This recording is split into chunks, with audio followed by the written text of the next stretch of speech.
how can we look so strong for Putin to be afraid not to attack us? They still can't comprehend the idea that European soldiers of European nations will be fighting, which means we'll be dying. So it's your talks about, oh, we'll do this and that. It's Putin is laughing at the whole discussion about Ukraine joining NATO or not is irrelevant, because NATO was built for one war only, to stop Russian aggression in Europe. And Ukraine is the only country which is fighting this war, and the entire NATO is trying not to fight this war. Welcome to Channel 24. Today I'm joined by Garry Kasparov, one of the prominent voices of Russian opposition and the world chess champion. And we have a lot to unpack today. So Garry, it's my pleasure to have you here in our studio. Welcome. Always a pleasure to be with you. So Garry, the world heard your powerful speech yesterday on the security conference in Canada. And you spoke with extraordinary clarity about Russia, Ukraine, NATO, and responsibility of democracies in the world. And I would like to elaborate and continue on that conversation, because it's very hard to cope on news these days. So did you think that your powerful speech was delivered to the audience? Because for me, as a Ukrainian, as a journalist, it was sounded like a cry from the heart from you. This is the best, show Putin can hope for. Not a single straight answer. It's not about how many weapons you have, ammunition. It's, are you willing to fight and die? Yeah, it was not out of desperation, but out of frustration. Because I have been hearing all these speeches, the same I heard in Halifax, talking about the free world, Western Europe, the United States, Nordic countries, all providing help to Ukraine, and it's kind of congratulating themselves. So we did this, we did that, and NATO has been reborn, and it's still a war, and I got so frustrated, and that's it. Yeah, it was really a cry. I mean, just looked at them, saying, "What are you talking about?" And one of the comments there was about this brigade in Latvia led by Canadians, because I was sitting next to the Canadian chairman of Joint Chief of Staff. So and she was also kind of very proud of Canadian-led brigade. My simple question is, will they fight Russians? Will they shoot at Russian troops if they cross the border? Unfortunately, I knew the answer. She knew the answer. The problem is the Europe and other allies. America is, of course, a separate story. They still pretend that they can be part of the war without actually fighting Russia, without being engaged directly in the war. I think this is it's sitting on these two chairs. It just doesn't work anymore. Ukraine is bleeding, and the only reason why Putin couldn't realize his wildest dreams of restoring Soviet influence in Eastern Europe is because Ukraine is still there. We all pray for Ukrainian heroism and resilience, but you can't do it forever. Europe preparing for war. You look at European budgets, you look at European provisions in their strategies. But behind all these preparations, there's one thought. How can we look so strong for Putin to be afraid not to attack us? They still can't comprehend the idea that European soldiers of European nations will be fighting, which means we'll be dying. And I find it absolutely unacceptable. And also, I believe that this kind of double standards and dualism and illustration of cowardice emboldens Putin. That's why Putin is making speeches that are just raising the stakes. What he said a couple of days ago was a clear indication that he had no interest in a deal. He doesn't believe Ukraine is an independent state. It's part of Russia. And he still believes that Russia is entitled to control what once was controlled by Soviet Union. And yes, actually, President Macron not only once said that Europe should not rule out the idea of sending troops to Ukraine. So do you believe some European countries should consider direct military involvement if Russia escalates further? I mean, being in Ukraine. I'm a bit confused by your question. Escalate further. What is further? Can you explain to me what else Russia should do for Europe That's a to good point. recognize that That's a good point. Right. it's uh, uh, the red line? It's just it's a last stand. As to President Macron, I mean, he made so many statements, I lost count. It's all statements, words. You don't win war by words. You don't win war by consensus. You have to win the war by laying down the strategy. And strategy means, you recognize you are at war. The World War II, which was fought against, Germany in Europe and Japan in Asia, but you're not talking about Putin's armies. You're talking about Wehrmacht. And it was won by strategy. By the strategy laid down by Churchill and Roosevelt. They were leaders. They knew that it had a cost, but also they knew that they had to lay down a plan to make sure that, that they will execute it. Today, we're still, living in kind of a limbo. Not a single Western country, European country or Americans, recall the ambassadors from Moscow. I'm not arguing or advocating to cut diplomatic ties, but at least you have to show your displeasure, your disapproval of Putin's genocidal war. Recall ambassadors. Lower down diplomatic ties. No, Europe is doing business as usual. More than 500,000 visas have been issued for Russians last year. France and Italy are leading. By the way, France and Italy. Hello, President Macron. So it's your talks about, we'll do this and that. It's just Putin is laughing at you. You want to be serious? Okay, you have French military jets. Send some of them to Ukraine. Put something at stake. Illustrate to Putin that you are willing to take a hit. Hit means that there will be risk for your servicemen. Naturally, the Baltic nations, when you look at Estonians, Latvians, Lithuanians, Nordic countries like Finland, they understand that they will be on the front line. They know they will have to fight. But tragic reality is that if something happened in Lithuania, Ukraine is the only country that they can count on.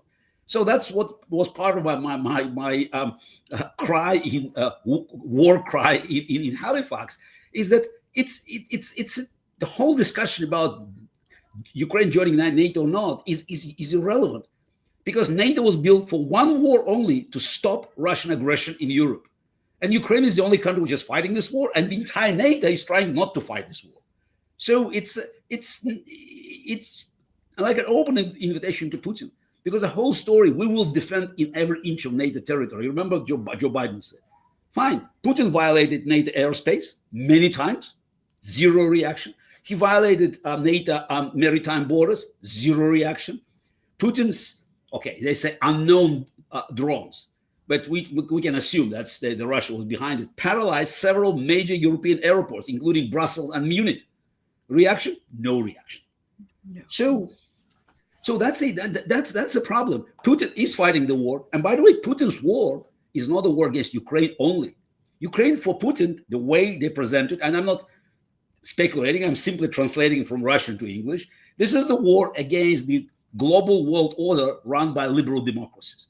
Ukraine is one of the obstacles. He always presents it as a puppet of the West. So destroying Ukrainian state with this one step, it's not the final goal of the war. It's one step towards restoring Russian domination in Eastern Europe, which will include, of course, Poland, Hungary, all the countries there, of course, Baltics, but also to repudiate the liberal world order that has been built and served, well or not well, for decades.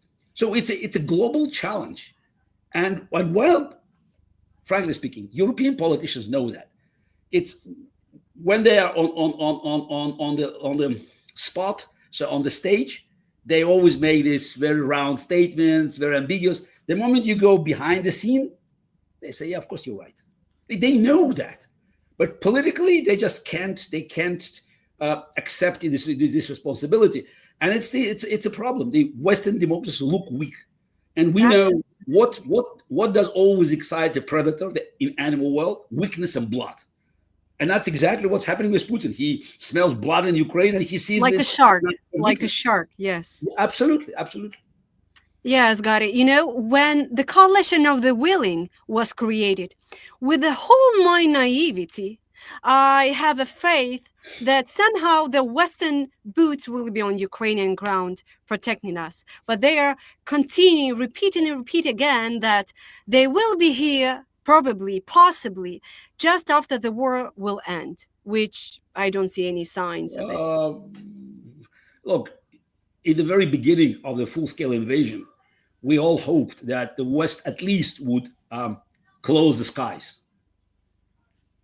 Now we see they cannot close even their own skies. Again, this is the NATO is trying to avoid the war it was built for.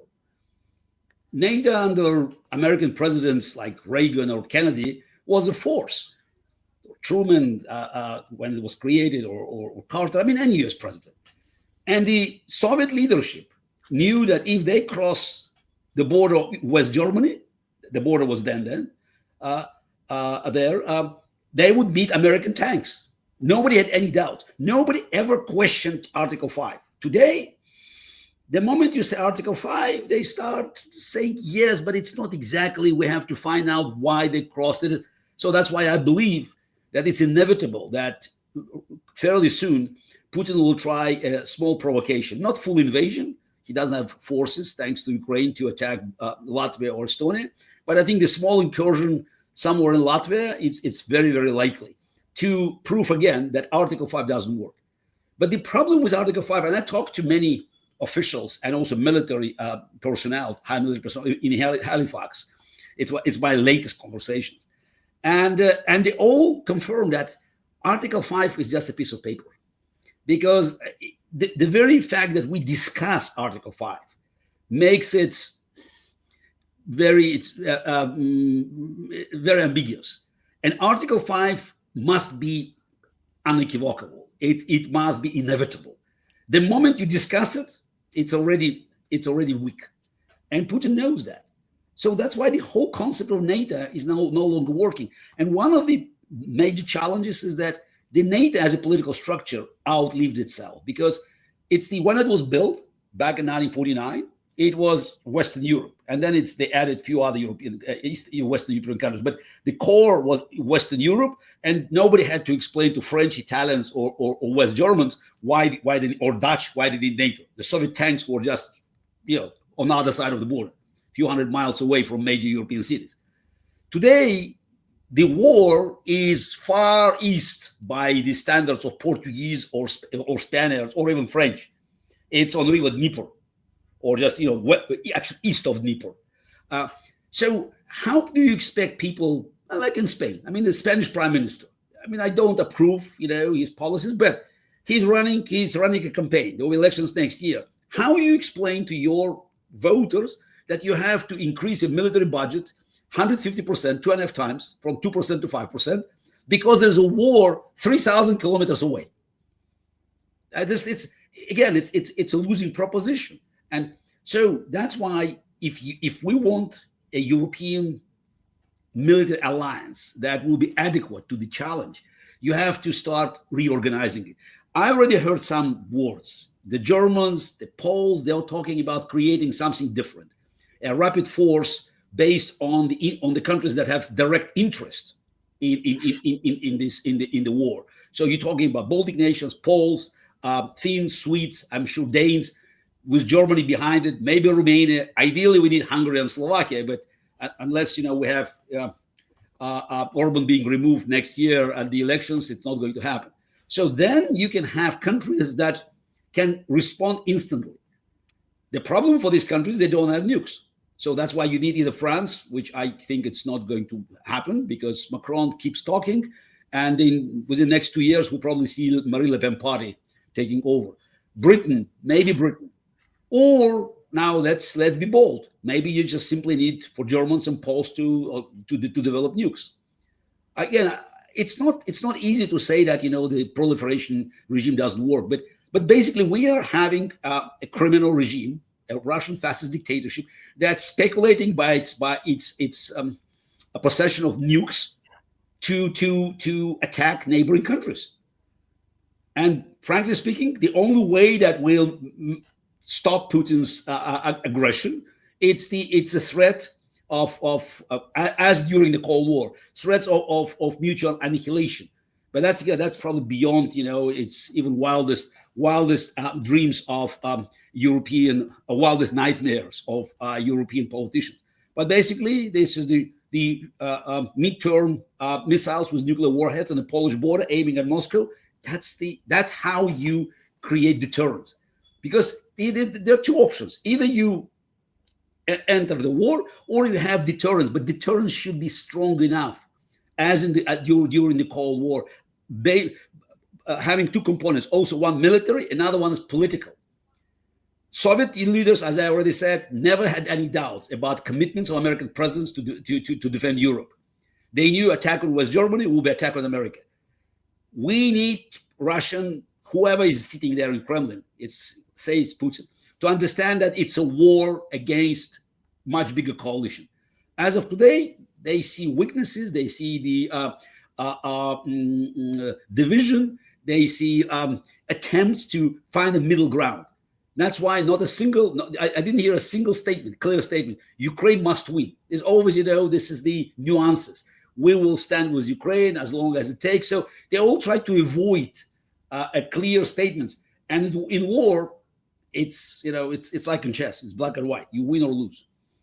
Yeah, the countries closer to Ukraine, or the countries that are bordering with Russia, they usually say they want us to win. But the further from Ukraine, the less I hear that expression. But it's Ukraine to win. You have to to identify the goals. For me, it's very clear. It's a full liberation of Ukrainian land, internationally recognized borders. That's a victory. And that's the only chance, as I said, for Russia to go back from this coma, for this mental abyss, by seeing the Ukrainian flag raised in Sevastopol. But that's, is it achievable? I think it's not a wild dream.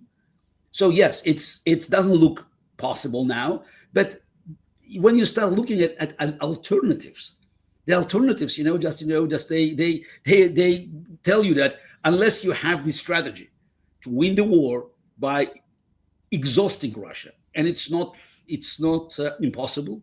Russian economy is not in a good shape, and Putin is definitely experiencing more and more problems.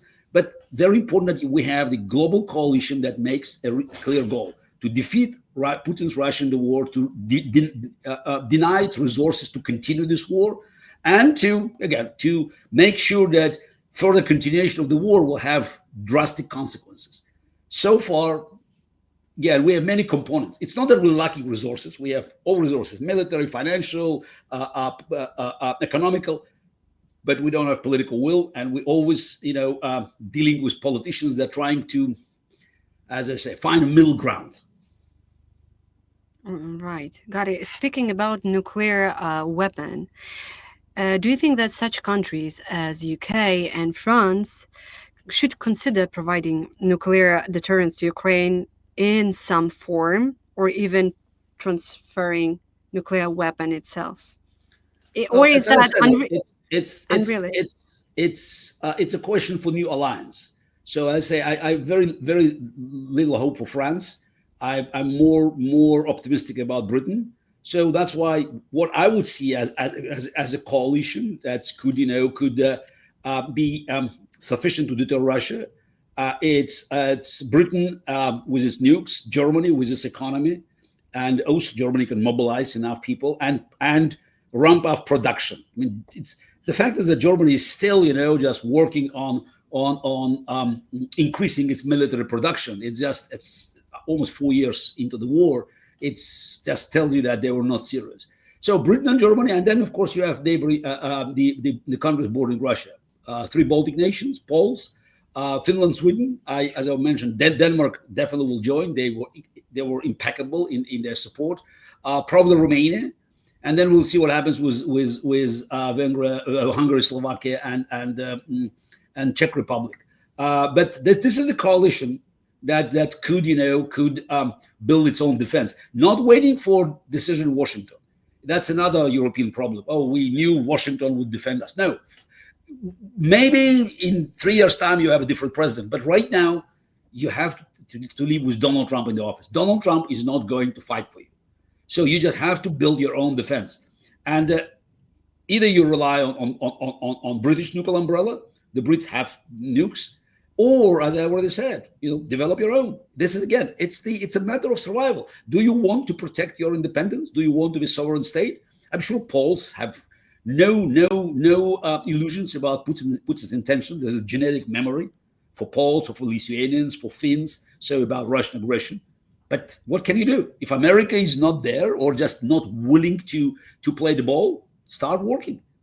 And again, it's not rocket science. I'm sure the Germans can develop it. It's a huge undertaking. I understand we change everything. Yes, but it already has changed. The problem is, you can't rely on the structures that are dead. United Nations is dead. NATO is dead. You have to start building something new. Otherwise, you will be dealing with an aggressor that is skillfully using these dead systems. Vampires are always much better by using dead entities to advance his agenda. They always go to United Nations. They all apply to NATO. They know it doesn't work. So build something that will fight and can bite the aggressor, and just make sure that the cost of future attacks will be unbearable for Putin. Yes, because the idea of creating something new is already in the air. But I don't know. I thought the same about the United Nations. You know how we call in Ukraine United Nations? United Nations of nothing. So, I mean, they're also doing nothing. United Nations is the organization that serves dictators now, because it was not built to solve problems. United Nations was built in 1945 to prevent another war. And it worked. It's more like a freezing the conflicts when you had two superpowers. And then they had a kind of proxy wars around the world. And then they were bickering, on the floor of the United Nations. Yeah, but after 1991, we needed something new. We now have to build organizations that bring together countries that have that are real allies, that are not just paying lip service to fundamental values like human rights and liberal democracy, but they live on these values. And right now, we have the direct challenge from Putin. And don't forget, China is behind it. And China is looking not only westward on Ukraine, the outcome of this war, but also eastward to Taiwan. So we have to recognize that the world of tyranny is advancing. And relying on this on the old political entities that are no longer functioning and are dead to defend against it, it's futile. We have to build something new. We have to start, being creative. And again, we have resources. We have money. We have economy behind us. Our economy is much bigger. We have military power. We need to recognize that the war has a cost. Ukraine pays this cost every day, every hour, every minute. And we have the nations that are not willing even just to put one soldier on just in a hard way. Again, big talks. Okay, put your real action behind the talks. Again, back to my question. Is Canadian-led brigade in Latvia has a direct order to shoot at Russians if they cross the border? Answer the question.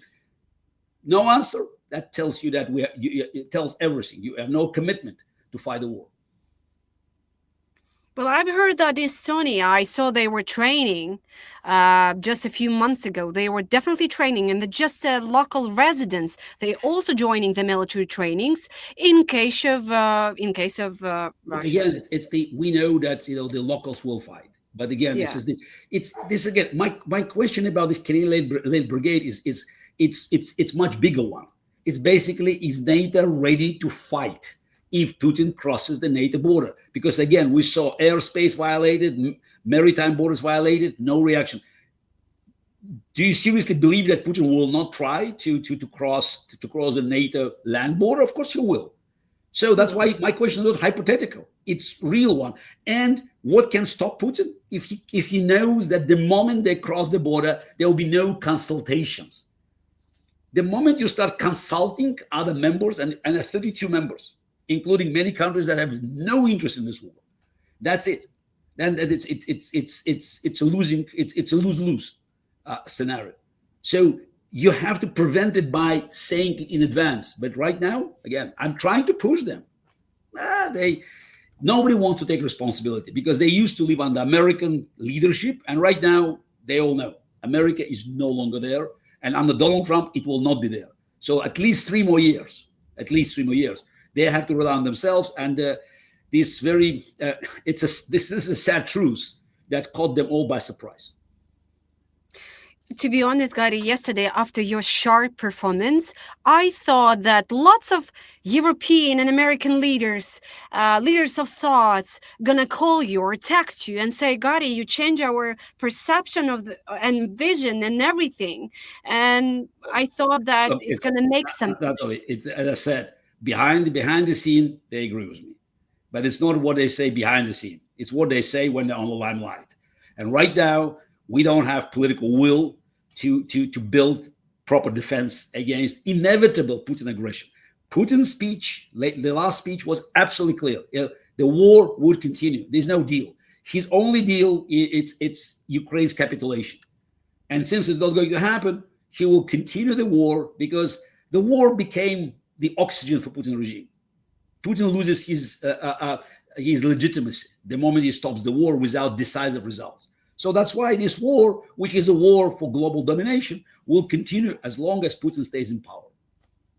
Gary, I have also a few questions left from our audience. So let me ask you, can Russia ever become democratic without first collapsing as an empire? Or is the breakup of Russia is the only realistic path to the real change?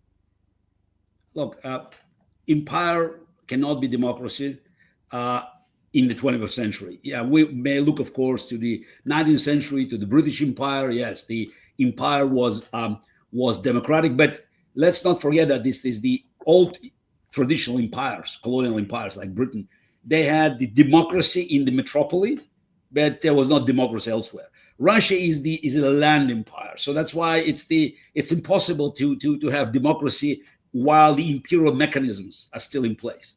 Moscow is still all-powerful center that sucks all the resources from the regions, and in these days, empire can survive only by being aggressive, because if empire is shrinking, it's dying. It means dying. So that it always has to illustrate its strengths, especially when it has one man dictatorship as a form of governance. So my view is that if Russia has a chance of rebuilding itself or just creating a normal national state that's with democratic institutions, it must cease to be an empire. And the first but absolutely mandatory step on this direction is for Ukraine to win and Russia to lose. Nothing short but a decisive defeat in Ukraine can help Russia to find common sense. That's, by the way, Russian history, 200 years. Victories always strengthen regime, whether it was Tsar, Bolsheviks, or Putin. Losses, geopolitical, military losses, always sparked changes or even revolutions. Yeah, you're right. But when I see Putin, I just saw him on the screen a few days ago, and I see him so confident, so sure that he's gonna win. You know, he's just translating this into the camera. It's Look, okay, this is whatever. So yes, he's happy now because he believes that he has an ally in Washington, and he also lives in a world where everything is being decided by Moscow, Washington, and Beijing.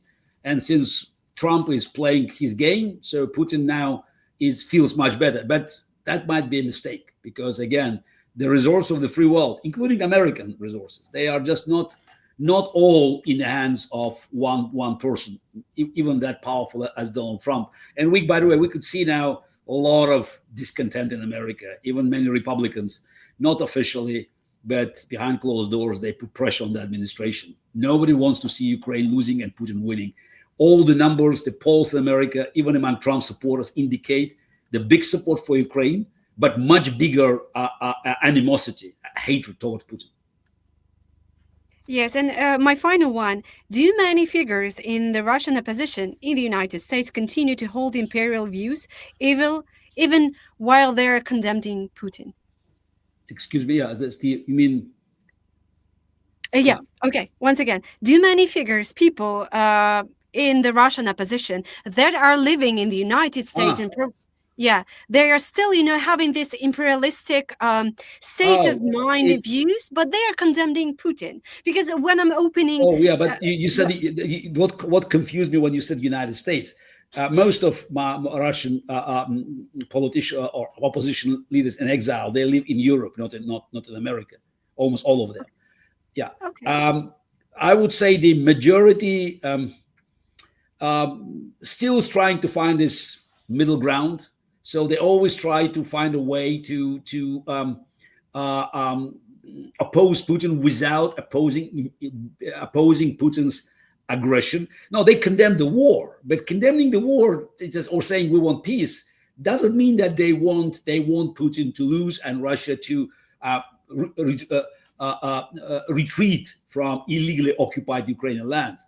So if you look at the Russian opposition, there are three segments. One is, which until recently was the biggest one, but it's shrinking. It's the one that, as you described, yes, we're against Putin, but we still think we have to, we have to remember it's Russia. It's the war is really bad. They always say our boys are also dying. So this is one group. It's somehow they think that they will probably come back one day and they will have to take part in elections and they have to be neutral. They have to find the right approach. So again, it's a total. It's, in my view, it's a moral equivalence and it's unacceptable.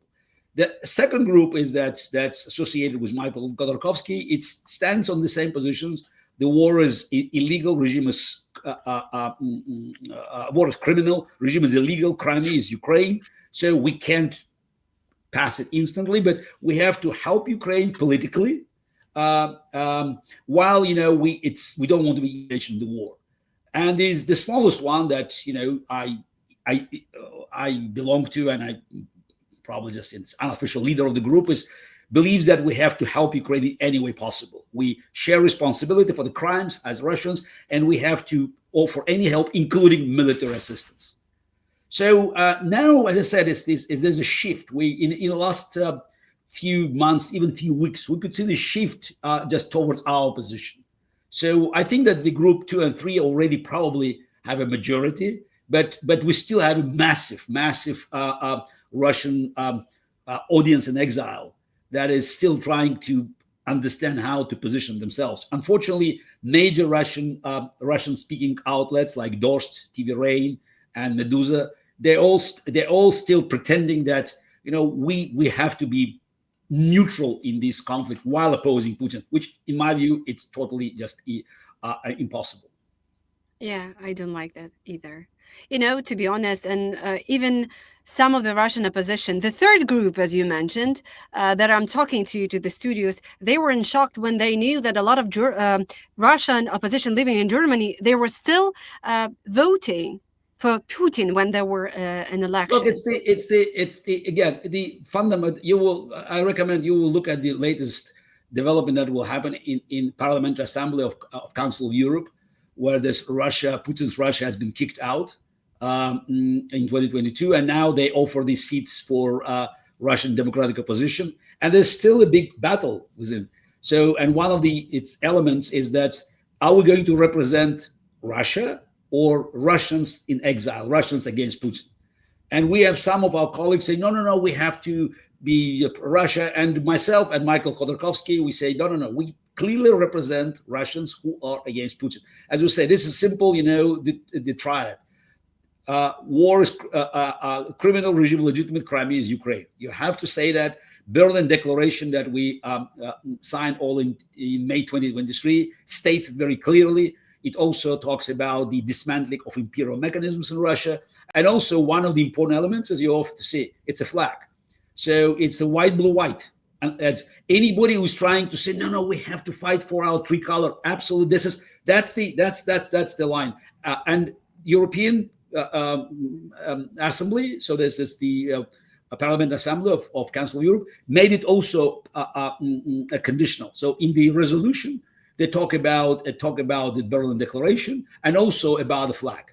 So you have to make very clear that you separate it from Putin. So we are no longer, pretending we can speak on behalf of Russia. Putin's Russia. It's this right now. It's a fascist dictatorship conducting the criminal war. We are talking about those Russians who cut ties with Putin, maybe a few millions. We don't know the exact number, and those who are willing to build what I call half jokingly Russian Taiwan.